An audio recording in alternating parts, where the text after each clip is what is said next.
Hello everyone, and welcome to Fresh Master Channel. Today, we are going to have some story from Reddit. But before we start, don't forget to subscribe, like the video if you enjoyed it, and leave a comment down below. These simple clips mean a lot to the future of this channel. The encrypted message arrived at 3:47 hours, jolting Colonel Alex Harris from the kind of deep sleep that only came after 18 months of deployment rotations. His secure phone buzzed against the nightstand with the particular urgency reserved for classified communications. Grace stirred beside him, auburn hair catching the blue glow of the device. "Another crisis?" she murmured, not opening her eyes. "Always another crisis." Alex slipped from the bed, bare feet silent on the hardwood as he padded to his study. 23 years of marriage had taught him to keep work conversations away from the bedroom. The message was brief. "Security breach detected. Base comm systems compromised. Report 0600. Alex stared at the screen, his mind immediately shifting to tactical analysis mode. Fort Braxton housed some of the military's most sensitive intelligence operations. A communication breach could compromise ongoing operations across 3 continents. He'd seen similar breaches during his tours in Afghanistan. Small leaks that cascaded into operational disasters. Good men walking into traps because someone had sold their locations. He checked the time. 2 hours until briefing. He'd grab coffee, review security protocols, and be ready for whatever cluster storm awaited. Alex moved to his secure filing cabinet, retrieving the latest intelligence summaries. His clearance level gave him access to information that could reshape global conflicts, the kind of information that hostile nations would sacrifice entire spy networks to obtain. "Dad?" Alex turned to find Nate standing in the doorway, his 12-year-old frame dwarfed by an oversized t-shirt bearing the logo of last year's base family day. "Hey, buddy. Bad dream?" "Couldn't sleep. Mom's been talking on the phone a lot lately. Really quiet talking." Nate stepped into the study, his bare feet making no sound on the carpet. The boy had always moved like a ghost when he wanted to. Something in his son's tone made Alex pause. Nate had always been perceptive, sometimes unsettlingly so. During Alex's last deployment to Syria, Nate had been the one to notice that Grace seemed different when she picked him up from school. "What kind of talking?" "I don't know. Different. She laughs different too." Nate shrugged, but his eyes held a seriousness beyond his ears. "She goes outside to take the calls now. Used to talk inside, but now she walks to the backyard. And she deletes her call history every night before bed." Alex felt something cold settle in his stomach. "How do you know about her call history?" "I saw her doing it 2 nights ago when I went downstairs for water. She had her phone plugged in on the kitchen counter and she was going through it, deleting stuff. When she saw me, she got really nervous and said she was just checking her battery." Nate moved closer to his father's desk. "Sophie says I'm being weird, but something feels wrong." "Sophie's 17. Everything seems weird at 17. Alex ruffled his son's hair, but internally he was cataloging Nate's observations. Secretive phone calls, deleted call logs. Nervous behavior when observed. Classic operational security violations, the kind that suggested someone had something significant to hide. "Dad, you know Mom still loves you, right?" The question hit like a physical blow. "Why would you ask that?" "Just wondering." Nate hesitated at the doorway. "She looks at you differently now, like she's studying you instead of just seeing you. And when you leave for deployments, she doesn't cry anymore." Alex knelt beside his son, looking into those discerning eyes that seemed to see everything. "Nate, has Mom asked you questions about my work? About when I'm coming home or where I'm going?" "Sometimes. Last week she wanted to know if you'd told me anything about your next assignment. I said no because you never talk about that stuff with us." Nate paused. "Should I have told you she asked?" "You're telling me now. That's what matters." Alex squeezed his son's shoulder. "I love you, Dad. Love you too, son." After Nate disappeared upstairs, Alex stood in his study, staring at nothing. Grace's late-night conversations, new exercise routine, password-protected laptop that she'd never bothered with before. Small changes that meant nothing individually but formed a pattern when viewed together. In intelligence work, patterns were everything. His phone buzzed again. Another message. "Initial trace suggests internal source. Prepare for full investigation." Alex's blood went cold. Internal source meant someone with legitimate access had betrayed their oath. Someone trusted. Someone close. Someone who knew his schedules, his routines, his vulnerabilities. He looked toward the stairs where his family slept and felt the first crack appear in his carefully constructed world. In 23 years of military service, he'd faced enemy fire, survived IED explosions, and conducted operations in hostile territory. But this felt different. This was the enemy inside the wire, and it might be sleeping in his bed. Alex returned to his desk and opened his laptop. If there was an internal security investigation coming, he needed to protect his family from whatever fallout might occur. But first, he needed to understand exactly what kind of threat they were facing. The secure database yielded troubling results. Over the past 6 months, there had been 17 separate incidents of classified information appearing in hostile hands. Troop movements in Syria that resulted in ambushes. Intelligence operations in Eastern Europe that were compromised before they began. Tool specifications that somehow ended up in Iranian technical manuals. Each incident had one thing in common. The compromised information had been available to a small circle of senior officers and their support staff. Officers like Alex, whose access to multiple compartmented programs made them valuable targets for hostile intelligence services. Alex pulled up the personnel files for everyone with access to the compromised information. 47 names. 47 people who could potentially be selling American secrets to enemy nations. The list included generals, colonels, senior NCOs, and civilian contractors. It also included their spouses, people with intimate access to homes, computers, and casual conversations that might reveal classified details. Grace's name wasn't on the list, but then again, traders rarely advertised their activities in official databases. As dawn broke through his study windows, Alex made 2 decisions. First, he would attend the morning briefing and learn everything he could about the security investigation. Second, he would begin his own private investigation into the loyalty of the woman he'd been married to for 23 years. The thought made him physically sick, but Alex had learned long ago that survival sometimes required doing things that made you sick. The briefing room at Fort Braxton hummed with tension at 6 o'clock sharp. Major Jennifer Walsh, head of communications security, stood before a wall of monitors displaying network analysis charts that looked like abstract art painted in red warnings. Around the conference table sat the base's senior leadership, men and women whose combined experience spanned 40 years of military intelligence operations. "Gentlemen, we have a problem." Walsh clicked her remote, highlighting data streams that flowed like electronic veins across the screens. Over the past 6 months, classified information has been systematically copied and transmitted off-base. The breach includes operational schedules, personnel files, strategic communications, and tools specifications. General Owen, base commander and a man who'd survived 3 combat deployments, leaned forward with the intensity of a hunter tracking. "Pray, source?" "That's the concerning part, sir. The access points trace back to authorized users with proper clearance. Someone inside the wire is playing for the other team." Walsh manipulated the display, showing login records and file access patterns. "The intrusions are sophisticated. Whoever's doing this understands our security protocols and knows how to avoid detection." Alex studied the data flow patterns, his mind automatically analyzing the information like a chess player examining the board. "Source?" "Multiple access points, but they all lead back to a central hub. Someone with high-level clearance is either directly involved or has been severely compromised." Walsh's voice carried the grim certainty of someone who'd spent years hunting digital ghosts. "The timing of the breaches correlates with specific operational deployments. Whoever's doing this has intimate knowledge of our planning cycles." Owen's face darkened like a storm front. "How deep does this go?" "Deep enough to compromise ongoing operations in 3 theaters. We've had assets blown, missions scrubbed, and personnel exposed." Walsh pulled up a series of photographs, faces of soldiers, intelligence operatives, and foreign assets who'd paid the price for someone else's betrayal. 7 confirmed casualties so far. 3 more are missing and presumed captured. The room fell silent as the human cost of the betrayal sank in. These weren't abstract security violations. They were men and women whose lives had been destroyed by someone's decision to sell American secrets. "Whoever's doing this has access to Colonel Harris's intelligence briefings," Walsh continued, her eyes finding Alex across the table. Every eye in the room turned to Alex. He felt exposed, vulnerable in a way that had nothing to do with physical danger. In combat, you could see the enemy, fight back, win or lose on terms you understood. This was different.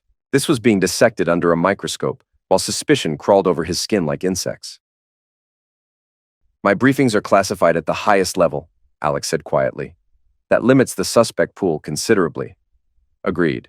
We're looking at perhaps 20 individuals with direct access to your materials, Colonel, including your staff, communications personnel, and— Walsh hesitated, glancing at Owen. And anyone with access to your personal devices or home computer systems. The implication hung in the air like poison gas. Alex kept his expression neutral, but inside, pieces of a horrifying puzzle began clicking into place. Grace's new habits, her sudden interest in his work schedule, the way she'd started asking about his deployment timing, the deleted call logs that Nate had observed. "I want a full audit of all access points," Alex ordered, his voice steady despite the chaos erupting in his chest.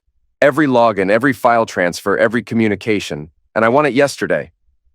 "Already in progress, sir. We should have preliminary results by 14 o'clock hours." Walsh's fingers danced across her keyboard, bringing up additional screens. "We're also implementing enhanced monitoring protocols for all personnel with access to compromised information." Owen stood, his presence filling the room like a gathering storm. "This investigation has the highest priority. Anyone found to be involved in this betrayal will face the full consequences of military justice. Treason is not a mistake. It's a choice. And choices have consequences." The meeting continued with technical discussions of firewalls and security protocols, but Alex's mind was elsewhere. He thought about Nate's observation about Grace's phone conversations, about the way she'd started working out again after years of sedentary evenings, about the new clothes, the subtle changes in makeup, the way she'd become territorial about her laptop. Most troubling of all, he thought about the timing. The data breaches had started 6 months ago, according to Walsh's briefing. 6 months ago was when Grace had first mentioned meeting interesting people at the Officers' Wives Club, when she'd started attending more social functions, when she'd begun asking casual questions about his work that had seemed like simple spousal interest at the time. After the briefing, Alex sat in his office, staring at a family photo from last Christmas. Grace, radiant in red, her smile perfect for the camera. Sophie, beautiful and confident like her mother, already planning her senior year of high school. Devon, awkward in that 15-year-old way, but grinning widely, his braces catching the light. And Nate, small but intense, watching the camera with those discerning eyes that seemed to see too much. Had Grace already been planning her betrayal when that photo was taken? Had she been sitting there, smiling at the camera, while plotting to sell his secrets to foreign agents? The thought made him physically sick, but Alex forced himself to consider the possibility. In intelligence work, you learn to examine every hypothesis, no matter how personally devastating. His secure line rang, cutting through his dark thoughts. "Harris. Sir, it's Walsh. We found something." "You need to see this immediately." "On my way." Walsh's office smelled like coffee and stress sweat. Computer screens covered every available surface, displaying code fragments, network diagrams, and data analysis charts that looked like the visual representation of a digital autopsy. She gestured to her main computer screen, where lines of code scrolled past too quickly for human comprehension. "We tracked the data transfers to their source. The files were copied from your home network, sir. Someone with physical access to your personal systems has been feeding information to an external contact." Walsh's voice carried the flat certainty of forensic evidence. "The intrusions bypass all our base security because they originate from an authorized home system." Alex's chest tightened, but he kept his expression neutral. "When?" "The pattern suggests regular access over the past 4 months, always during your deployment periods. Someone knew exactly when you'd be away and when they'd have unrestricted access to your home systems." Walsh pulled up a detailed timeline, color-coded to show deployment schedules alongside data theft incidents. "The correlation is perfect. Every time you left for more than 48 hours, we see unauthorized file copying from your home network." "Show me the transmission times." Walsh pulled up a spreadsheet that looked like a master class in operational planning. The timing was precise, clinical. Every Tuesday and Thursday evening, between 21 o'clock and 23 o'clock hours, during his weekly deployments to Pacific Command. When Grace knew he'd be thousands of miles away, focused on briefings and strategic planning sessions. "There's more, sir. The external contact has been identified as Captain Sawyer Brandt, intelligence liaison with Meridian Defense Contractors." Walsh brought up a personnel file photo of a young man with sharp features and confident eyes. "Captain Brandt has been accessing your copied files through encrypted channels and forwarding them to undisclosed recipients." Alex knew Sawyer, young, Ambitious, handsome in that clean-cut way that made senior officers trust him and junior officers want to be him. During his rapid rise through the ranks, Sawyer had cultivated relationships with influential people throughout the intelligence community. Grace had met him at last year's Christmas party, where they'd talked for nearly an hour about her graduate work in international relations. At the time, Alex had been pleased that Grace was engaging with intelligent military personnel. It had seemed like a healthy sign that she was adapting to military life after years of feeling isolated by his career demands. Now, that conversation took on a sinister cast. Had Sawyer been evaluating Grace as a potential asset? Had he identified her as a vulnerable target for recruitment? "Where's Captain Brandt now?" "Unknown, sir. He failed to report for duty this morning. His apartment appears to have been vacated hastily. Neighbors report seeing him loading boxes into a van around 3 o'clock hours." Walsh brought up security camera footage from Sawyer's apartment complex. Base security found his apartment stripped of personal belongings, but they left behind documents that suggest this operation has been ongoing for much longer than we initially suspected. Alex stood slowly, feeling years older than when he'd entered the room. The evidence was mounting like a prosecutor's case file, each piece of data another nail in the coffin of his marriage. "Major Walsh, I want this investigation sealed. No one discusses this outside of official channels. No one." "Understood, sir." "And Walsh, I want surveillance on my house, passive monitoring only. If there are additional security concerns regarding my family, I need to know immediately." Walsh nodded, her expression sympathetic but professional. "Sir, I have to ask, do you have any reason to suspect that your family members might be involved in this operation?" The question hung in the air like a loaded tool. Alex could deflect, claim ignorance, buy time to process the implications, or he could face the possibility that his wife, the mother of his children, his partner for 23 years, had betrayed everything he'd sworn to protect. "I have concerns," he said finally. "I want to gather more information before making any accusations. Of course, sir, we'll maintain surveillance and gather evidence. If family members are involved, we'll build an airtight case before taking any action." The drive home felt like traveling through a foreign country. Every landmark seemed different. Every familiar sight somehow sinister. The tree-lined street where he'd lived for 8 years looked like enemy territory. The neighbors' houses, where he'd attended barbecues and birthday parties, now seemed like potential observation posts for hostile surveillance. Grace's car sat in the driveway beside Devin's beat-up Honda. Normal, domestic, treacherous. Alex parked and sat for a moment, gathering himself. In combat, you learn to compartmentalize emotions, to function despite fear or rage or grief. But this felt different. This was betrayal at the cellular level, poisoning everything he'd believed about his life. He thought about the photograph on his desk, his family last Christmas, all of them smiling at the camera. Had Grace been planning her betrayal even then? Had she been calculating the value of his intelligence access while helping Nate open presents? The thought made him want to put his fist through the car window, but Alex forced himself to breathe slowly. Emotion was the enemy of clear thinking, and right now he needed clarity more than he needed cathartic violence. He walked into his house, their house, and heard Grace laughing in the kitchen. The sound, once music to his ears, now felt like glass breaking. Her laughter had a different quality now that he was listening for deception. Lighter, more artificial, as if she was performing happiness rather than feeling it. "Alex, you're home early." Grace emerged from the kitchen, wiping her hands on a dish towel. She looked beautiful as always. Guilt apparently agreed with her. Her skin glowed with health, her eyes were bright, and she moved with the confidence of someone who believed they were winning a game that their opponent didn't even know they were playing. Security briefing ran short. He studied her face, looking for tells. Military training had taught him to read people. Micro-expressions, body language, the subtle signs that revealed truth beneath deception. Grace's smile was perfect, but it didn't reach her eyes. Her posture was relaxed, but her hands were restless, betraying underlying tension. "Where are the kids?"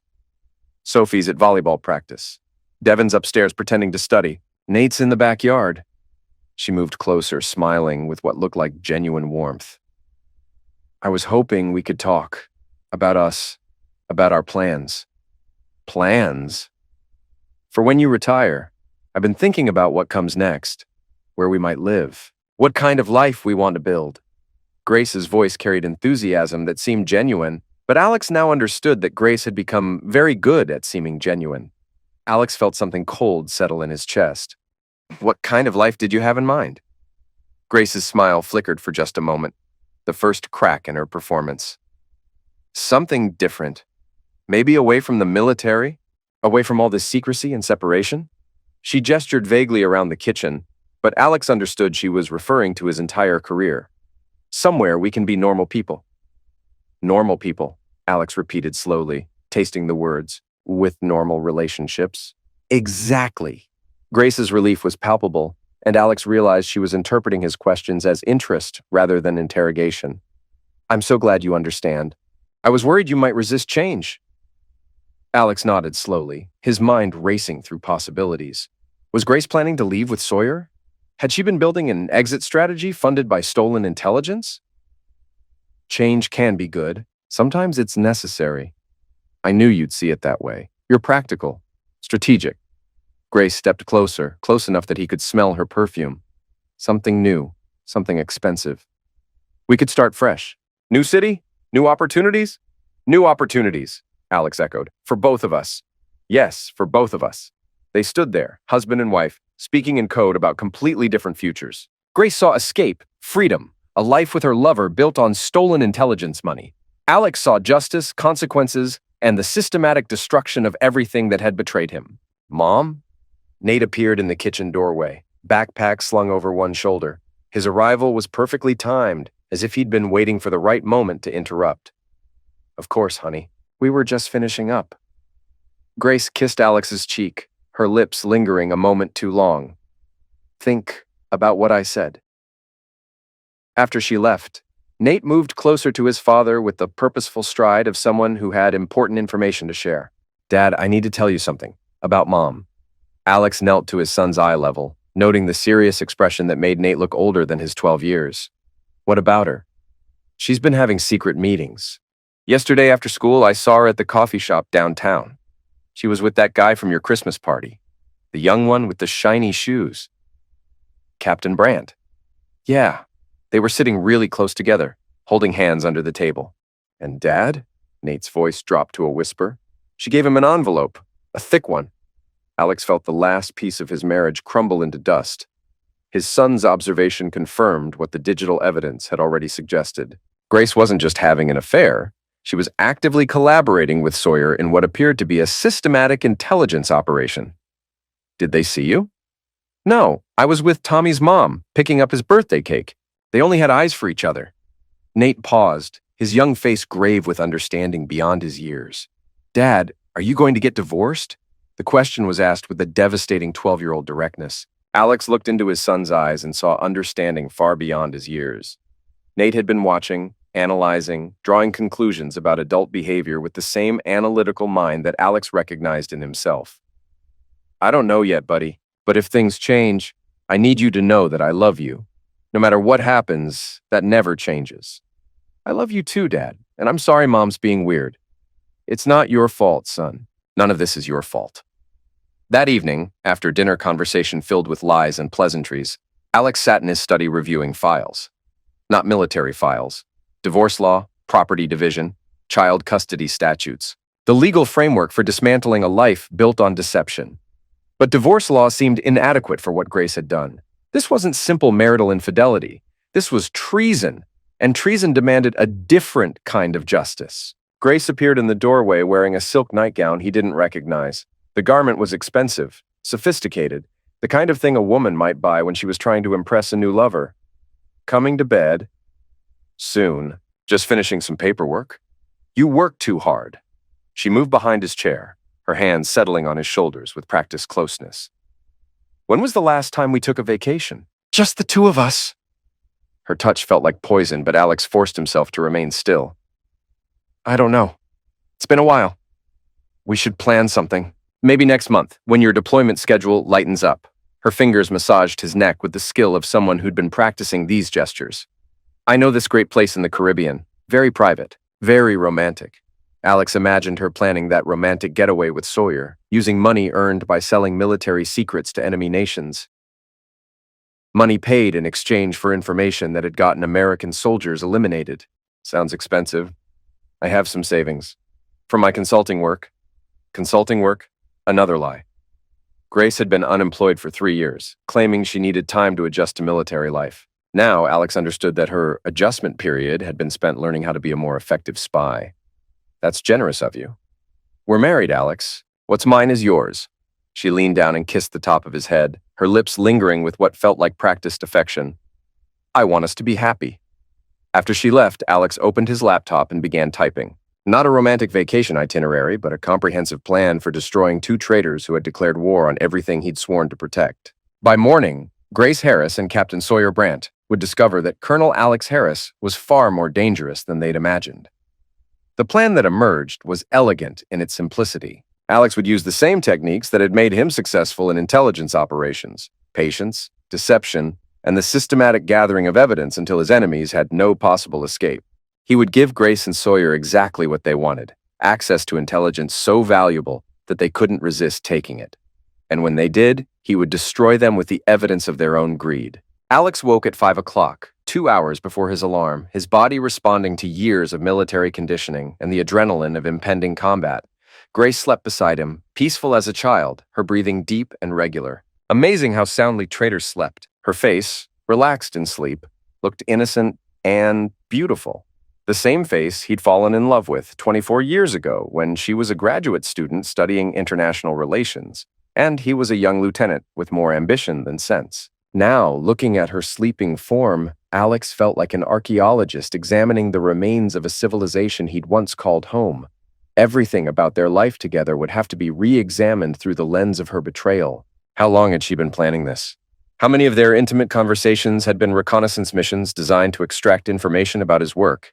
He slipped from bed and dressed in running gear, moving with the silent precision that had kept him alive during 3 combat deployments.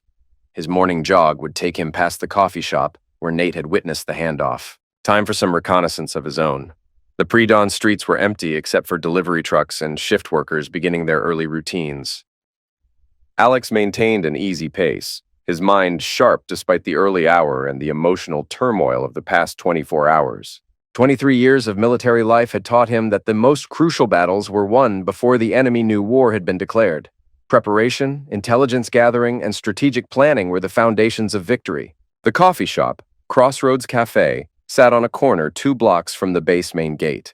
Alex examined it with professional interest, noting its advantages for clandestine meetings. Close enough to the base to seem like a casual choice for military personnel, but far enough away to avoid routine surveillance.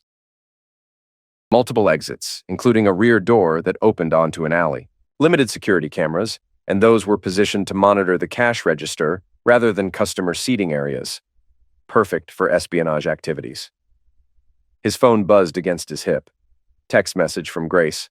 Gone early to gym. Love you. Alex checked the time. 6:27 hours. Interesting. The gym didn't open until 7 o'clock. He changed course immediately, heading toward Gold's Fitness on Maple Street. Grace's Toyota Camry wasn't in the parking lot. Neither was she. Alex expanded his search pattern, checking other gyms, coffee shops, and restaurants in the area.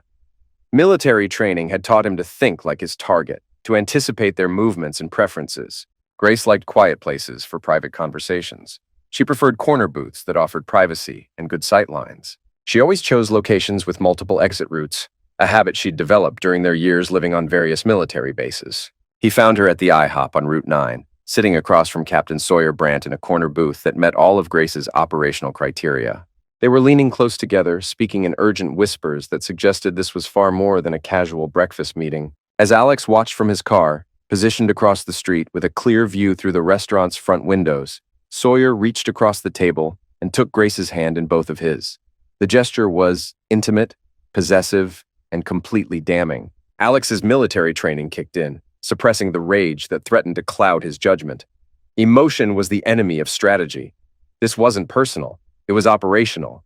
These were enemy combatants who had declared war on his country, his career, and his family. The fact that one of them shared his bed only made the threat more dangerous, not less actionable. He photographed the meeting with his phone's zoom function, capturing facial expressions, body language, the thick manila envelope that passed from Grace to Sawyer like a pills deal conducted in plain sight. The photos would serve as evidence, but more importantly, they confirmed the intelligence that Major Walsh had gathered through digital forensics. Sawyer stood first, leaning over to kiss Grace's cheek before leaving through the rear exit. a clear sign that both of them understood basic operational security. Grace remained seated, checking her phone and looking around the restaurant with the nervous energy of someone conducting illegal activities. After 5 minutes, she gathered her purse and headed for the front door. Alex was already moving, paralleling her route 3 blocks away. Grace drove directly to the gym, arriving just as it opened for business. She would exercise for exactly 45 minutes, enough time to justify her early morning workout story, then shower to remove any scent evidence from her meeting with Sawyer, and finally return home to play the role of loving wife. Professional, calculated, trained by someone. Not just betrayal, this was espionage. Back home, Alex sat in his study, organizing intelligence like pieces of a complex puzzle. Grace's deception ran deeper than simple infidelity. This was espionage, treason, a systematic betrayal that put American lives at risk. The evidence was mounting. Classified documents copied from his home computer, regular meetings with a suspected intelligence operative, money transfers that suggested payment for services rendered. But Alex needed more than circumstantial evidence. He needed proof that would stand up in federal court, evidence so overwhelming that even the best defense attorney couldn't create reasonable doubt. That meant conducting a controlled operation designed to catch Grace and Sawyer in the act of committing treason. His secure phone rang, interrupting his planning. Harris. Sir, it's Major Walsh. We have significant developments. Can you come in immediately? On my way. The briefing room buzzed with activity that reminded Alex of a military operations center during active combat. Walsh stood before multiple screens, displaying financial records, communication logs, and surveillance photographs that painted a comprehensive picture of an intelligence operation that had been running under their noses for months. Colonel, we've traced the money trail. Captain Brandt has been receiving payments from Meridian defense contractors, totaling $847,000 over the past 8 months. Walsh clicked through bank records that showed a pattern of regular deposits following specific intelligence compromises. Meridian has contracts with 3 foreign governments, including 2 considered hostile to American interests. Alex studied the financial records with professional interest. The payments were structured to avoid federal reporting requirements. Multiple deposits of $9,900, each just under the $10,000 threshold that triggered automatic government monitoring. Someone with sophisticated financial knowledge had designed this payment system. Payment schedule correlates with the information transfers? Perfectly. Every classified document sold, every intelligence briefing compromised, every operational detail leaked. Brandt received payment within 48 hours. Walsh brought up a timeline that showed the correlation between security breaches and financial deposits. The pattern is so consistent it looks like a business transaction log. General Owen entered the room, his expression grim with the weight of command responsibility. Behind him came FBI agent Patricia Romano, a severe woman with steel gray hair and the steel focus of someone who specialized in hunting traitors. Colonel Harris, I need to ask you directly. Do you have any reason to suspect that your wife might be involved in this conspiracy? The moment of truth. Alex could protect Grace, claim ignorance, try to salvage what remained of his marriage. Or he could choose duty over personal loyalty, country over family, justice over sentiment. Yes, sir.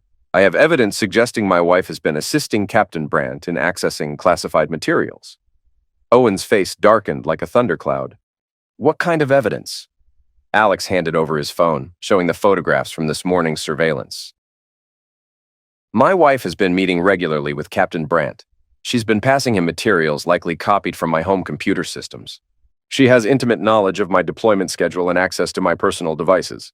Agent Romano examined the photos with professional interest. These images show clear evidence of clandestine contact between your wife and a suspected intelligence operative. The body language suggests intimate familiarity, and the exchange of materials appears to be part of an established pattern. Walsh pulled up security footage on her screen. This correlates with our electronic evidence. The intrusions into your home network occurred during confirmed meetings between Mrs. Harris and Captain Brandt. Sweet Jesus, Owen muttered. A serving officer's spouse committing espionage. The media will crucify us. Not if we handle this correctly, Alex said quietly. I request permission to conduct a controlled operation to gather additional evidence before making arrests. Romano leaned forward with interest. What kind of operation? Let them think they're winning. Feed them false information, document their response, build an airtight case. Then crush them completely. Owen studied Alex's face with the intensity of a commander evaluating his troops before battle. "This is your wife we're discussing, Colonel." "No, sir. Grace Harris ended our marriage when she chose to betray her country. The woman living in my house is an enemy combatant. I intend to treat her as such." Romano smiled for the first time since entering the room. "I like your approach, Colonel. But we'll need federal oversight for this operation. Domestic counterintelligence falls under FBI jurisdiction." "Agreed. You take the lead on the legal aspects. I'll handle the operational details. What's your timeline?" 48 hours to set the trap. Another 48 to document their response. By the end of the week, we'll have enough evidence to bury them both." Owen nodded slowly. "Make it happen." "But Harris, this operation stays compartmented. No one outside this room knows what we're doing." "Understood, sir." As the meeting broke up, Romano approached Alex with a business card and a grim expression. "Colonel, I've been hunting traitors for 15 years. What your wife has done? It's not just betrayal. It's the systematic destruction of everything you've built together. Are you prepared for that?" Alex looked at the FBI agent and felt something cold and final settle in his chest. "Agent Romano, I stopped being prepared to forgive treason the moment I put on this uniform. Grace chose her side. Now, she gets to live with the consequences." The operation began that evening, with Alex arriving home carrying a briefcase full of carefully crafted false intelligence.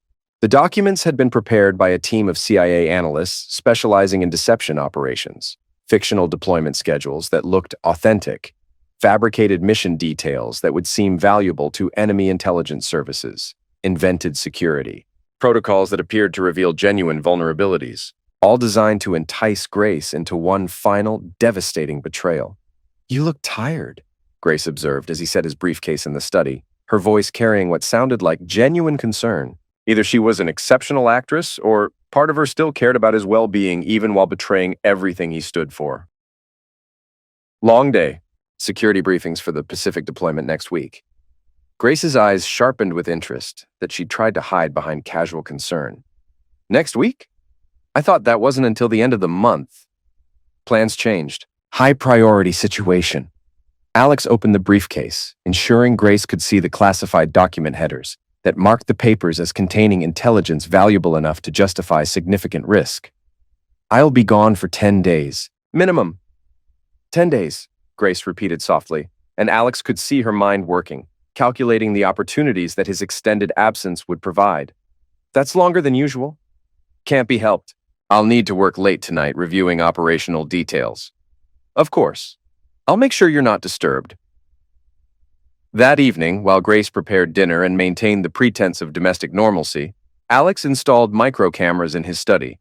The devices were military-grade surveillance equipment, nearly invisible and capable of recording high-definition video and audio from multiple angles. Every document Grace copied, every file she accessed, every phone call she made would be recorded for federal prosecution. "Dad?" Nate appeared in the doorway as Alex was completing the camera installation. "Mom asked me to get Sophie and Devin out of the house tomorrow night. Sleep over at friends' houses." "Did she say why?" "She said you needed quiet to work on important military stuff." Nate's expression was troubled, his young face showing understanding that no 12-year-old should have to possess. "But Dad, I heard her on the phone again. She was talking about money. Lots of money." Alex knelt beside his son, looking into eyes that reflected his own analytical nature. "Nate, I need to ask you to do something very important. Can you stay at Tommy's house tomorrow night like she asked?" "I guess, but why?" "Because Daddy needs to catch some bad guys. And sometimes, catching bad guys means letting them think they're winning first." Nate nodded solemnly, with the gravity of someone who understood that adult conflicts sometimes required children to make difficult choices. Like in chess, you sacrifice pieces to win the game. Exactly like chess. The next evening, Alex left the house at 19 o'clock hours, ostensibly for his deployment briefing.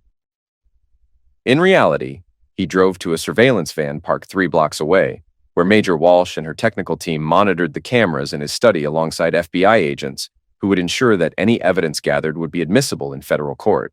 The van was equipped with sophisticated monitoring equipment that could intercept phone calls, record conversations, and track internet activity.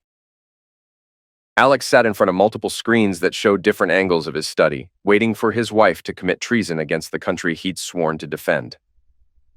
At 20:15 hours, Grace entered the study. "Got her," Walsh murmured, adjusting camera angles to ensure optimal coverage. On screen, they watched Grace open Alex's briefcase with practiced efficiency that suggested she'd done this many times before. She photographed each document with a high-resolution camera, methodically capturing every page of the false intelligence that Alex's team had prepared. The documents were uploaded to an encrypted drive, which she then connected to Alex's computer to access his legitimate files. But Grace didn't stop with the documents in the briefcase. She navigated to classified folders on Alex's computer, copying files that contained genuine intelligence about ongoing operations. As Alex watched his wife systematically steal secrets that could get American soldiers eliminated, he felt the last emotional connections to their marriage dissolve into ash. At 20:47 hours, Grace's phone rang. "It's done," she said quietly, her voice carrying the satisfaction of someone who believed she was winning a game her opponent didn't even know they were playing. "Full deployment schedule, security protocols, everything you requested." Pause. "Yes, 10 days. We can finish the arrangements and be in place before he returns." Another pause. "I love you too." Alex felt something die inside his chest. Not anger, that would come later. This was something colder, more permanent. The end of every good memory, every moment of happiness, every dream of growing old together with the woman who had just told another man she loved him while stealing secrets that would endanger American lives. "Colonel?" Walsh's voice seemed to come from far away. "Are you all right?" "Perfect," Alex replied, his voice steady despite the emotional devastation he was experiencing. "How's our audio quality?" "Crystal clear. We have everything we need for a federal prosecution." Agent Romano nodded with satisfaction. "This is textbook espionage. We have her on video committing multiple felonies, audio recordings of her coordinating with a co-conspirator, and digital evidence of the information she stole. She's looking at life in prison." On screen, Grace was leaving the study, switching off the lights, returning to their bedroom where she would wait for Alex to come home so she could kiss him goodnight and ask about his day while the taste of another man's name was still on her lips. Alex stepped outside the surveillance van and called his house, needing to complete this final performance before the trap was sprung. "Hello?" Grace sounded breathless, probably from hurrying upstairs after completing her theft. "Hey, honey, I'm going to be late. The briefing's running long." "How late?" "Probably another 2 hours. Don't wait up." "I'll wait. I want to see you before you leave." "All right. Love you." "I love you too, Alex." The lies came so easily now from both of them. Two people who'd once shared everything, now speaking in code across an unbridgeable chasm of betrayal. But Alex's lies were tactical, designed to protect a nation's secrets and catch traitors. Grace's lies were selfish, designed to enrich herself and her lover at the cost of American lives. Alex ended the call and looked up at the stars, feeling the weight of tomorrow's consequences settling on his shoulders. Grace Harris and Sawyer Brandt would wake up in federal custody, facing charges that would destroy their lives and separate them forever. It would be educational. The arrests came at dawn, orchestrated with military precision that would have impressed Alex if he hadn't been the architect of the operation. Grace was taken into custody as she left her morning workout, the real one this time, by FBI agents who had been tracking her movements for the past week. Sawyer was apprehended at his apartment by a joint military FBI task force, still in bed with a suitcase full of cash and a forged passport bearing the name Michael Stevens. Alex watched the proceedings from the base security office, his expression neutral as concrete while internally processing the end of his 23-year marriage. When Grace's initial interrogation began, he requested permission to observe. "You sure about this, Colonel?" Owen asked, his voice carrying genuine concern for a subordinate facing personal devastation. "Watching your wife in an interrogation room? That's not something most men could handle." "I need to understand the full scope of the operation. How deep this goes, who else might be involved." Alex's voice was steady, professional, giving no hint of the emotional chaos beneath the surface. Grace sat in the stark interview room wearing orange detention clothing that made her skin look pale and fragile. The fluorescent lighting was harsh, unforgiving, designed to break down resistance and encourage cooperation. FBI agent Patricia Romano sat across from her, reviewing files with the methodical patience of someone who had conducted hundreds of similar interrogations. "And Mrs. Harris," You've been charged with espionage, conspiracy to commit treason, and violation of the Espionage Act. These are federal crimes punishable by life imprisonment." Romano's voice carried no emotion, just the flat certainty of legal consequences. "However, cooperation could significantly impact your sentencing." "I want to call my husband," Grace said quietly, her voice small and uncertain for the first time in months. "Your husband is the one who provided evidence for your arrest." Grace's face crumpled like paper in a fire. Through the one-way glass, Alex watched 23 years of marriage dissolve. "He knows?" "Colonel Harris has been conducting surveillance on you for the past week. Every meeting with Captain Brandt, every classified document you photographed, every transmission to foreign contractors, we have it all." Romano opened a file folder and spread photographs across the table. "These were taken yesterday morning at the IHOP on Route 9. Grace stared at the photos of herself with Sawyer, her face cycling through shock, denial, and finally recognition that her operational security had been completely compromised. "How long has he known?" "Long enough to build a federal case against you." Romano leaned back in her chair with the satisfaction of a hunter who had successfully trapped dangerous prey. "Your husband is a career intelligence officer, Mrs. Harris. Did you really think you could conduct espionage operations under his nose without being detected?" Grace looked directly at the mirror, as if she could see through it to where Alex stood watching.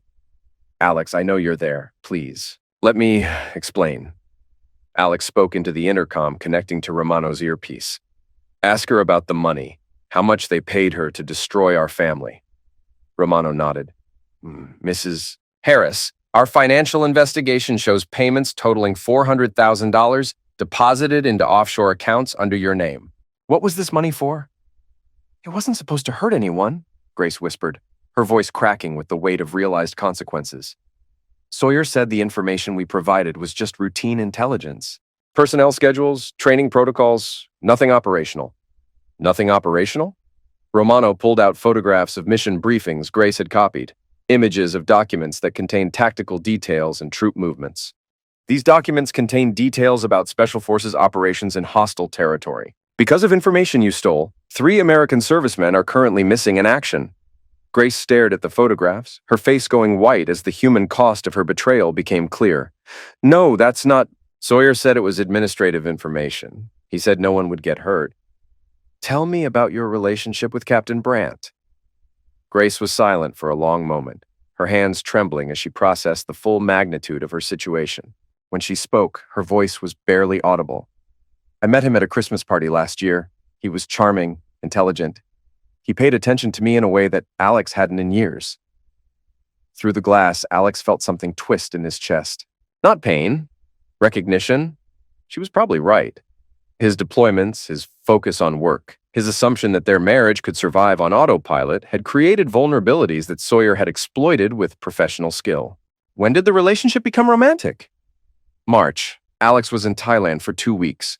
Sawyer and I had dinner, and afterward, Grace wiped her eyes with shaking hands. "I told myself it was just loneliness, just a mistake." "When did Captain Brandt ask you to access your husband's classified materials?" "June. He said his private contracting work required background research on military operations. He convinced me that the information wasn't sensitive, that I'd be helping him succeed in his career." Grace's voice carried the bitter recognition of someone who had been systematically manipulated. "He made it sound so innocent, just sharing information between allies." Romano leaned forward with the intensity of a prosecutor closing in on a conviction. "Did you love him?" "I thought I did. He made me feel young again." "Important." Grace looked at the mirror again, her eyes searching for the husband she could no longer see. "Alex, I know this doesn't excuse what I did, but I felt invisible in our marriage, like I was just part of the furniture." Alex spoke into the intercom again. "Ask her if she planned to leave with Brandt." "Were you planning to leave your husband?" Grace nodded miserably, tears streaming down her face as the full scope of her betrayal became clear. "After his next deployment, Sawyer had arranged new identities for both of us. We were going to disappear." "Taking your children?" No. I knew they'd be better off with Alex." Something cold and final settled in Alex's chest. Grace had been prepared to abandon not just him, but Sophie, Devin, and Nate. The children she'd raised, the family she'd helped create, all expendable for money and romance, with a man who had used her as a disposable intelligence asset. Romano continued the interrogation for another hour, extracting details about meeting locations, communication methods, and financial arrangements. Grace cooperated fully, perhaps hoping that honesty might earn some form of mercy in sentencing. But federal espionage charges didn't offer much room for mercy, especially when American soldiers had died because of the information she'd stolen. When it ended, Alex left the observation room and walked to the parking garage. His hands were steady, his breathing controlled. But inside, he felt like a building after a controlled demolition, still standing but fundamentally destroyed. His phone rang. Sophie. "Dad, Mom didn't come home last night. Is everything okay?" Alex sat in his car, staring at nothing while processing how to explain to his children that their mother was a traitor. "Sophie, I need you and Devin to come home immediately. We need to have a family meeting." "What kind of meeting? You're scaring me." "Just come home, sweetheart. I'll explain everything."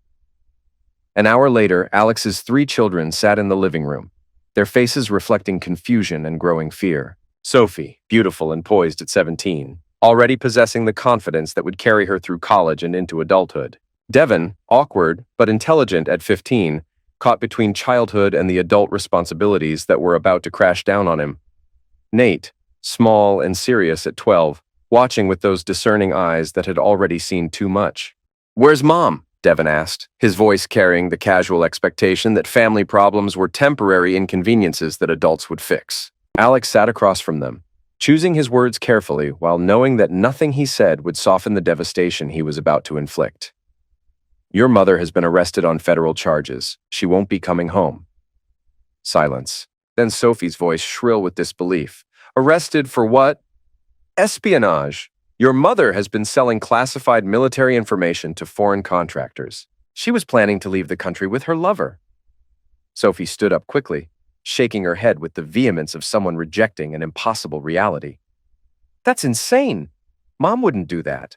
There has to be a mistake." "There's no mistake, Sophie. I conducted surveillance myself. I have photographs, recordings, financial records." Alex's voice remained steady, professional, even as he watched his daughter's world collapse in real time.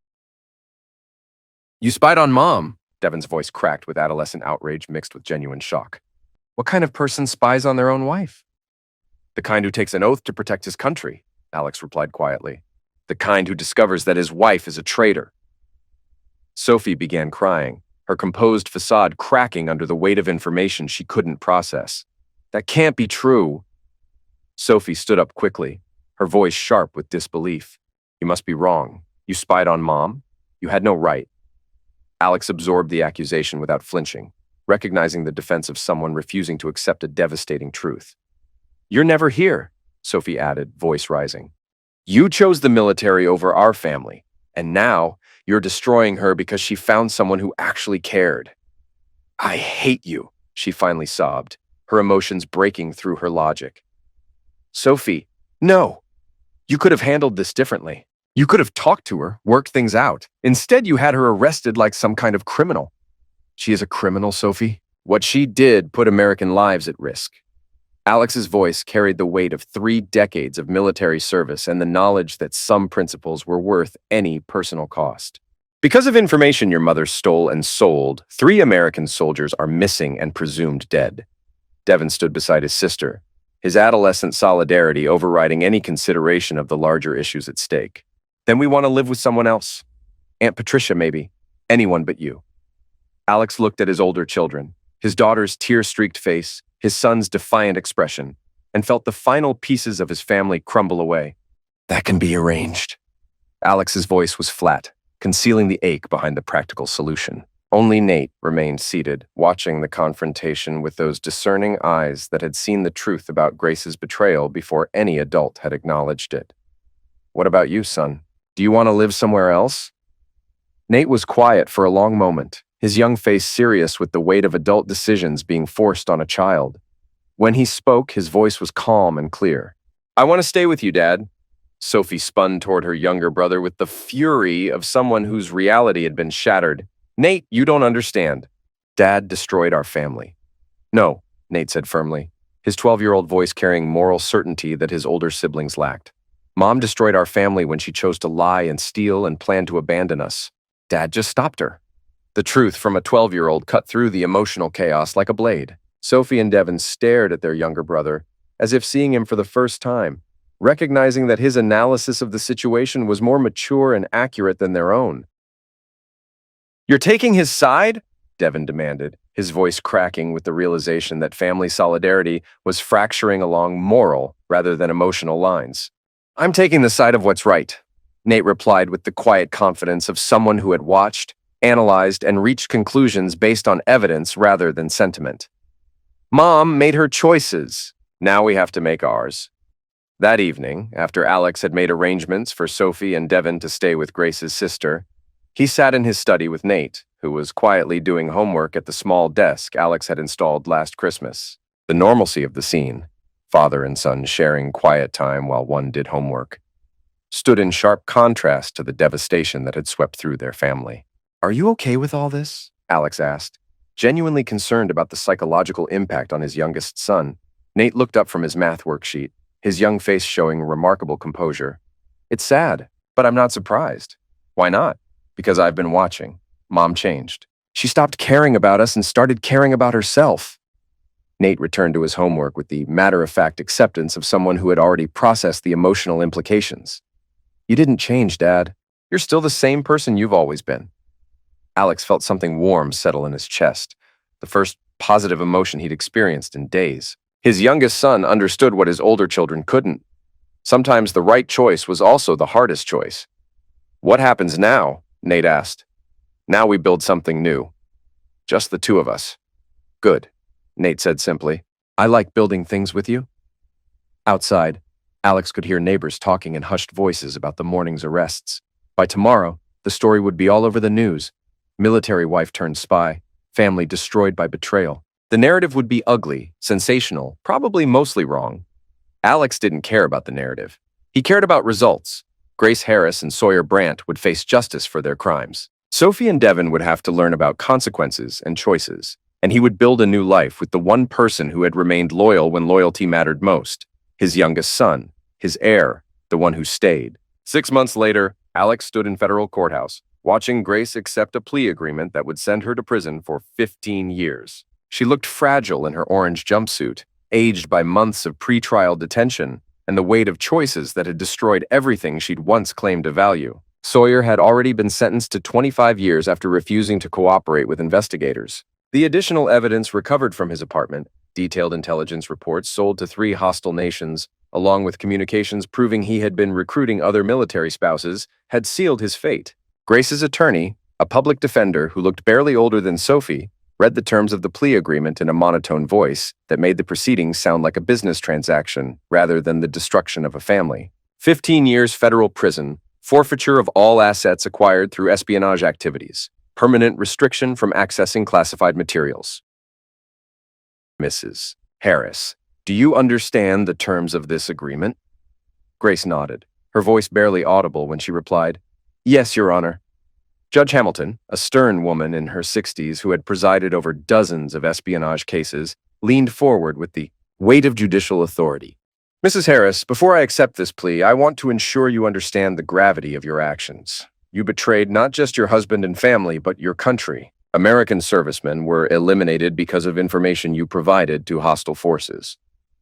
Alex knew about the casualties. The intelligence Grace had stolen had been used to target American operations in 3 different countries. 3 Special Forces operators had walked into an ambush in Syria because their mission details had been compromised.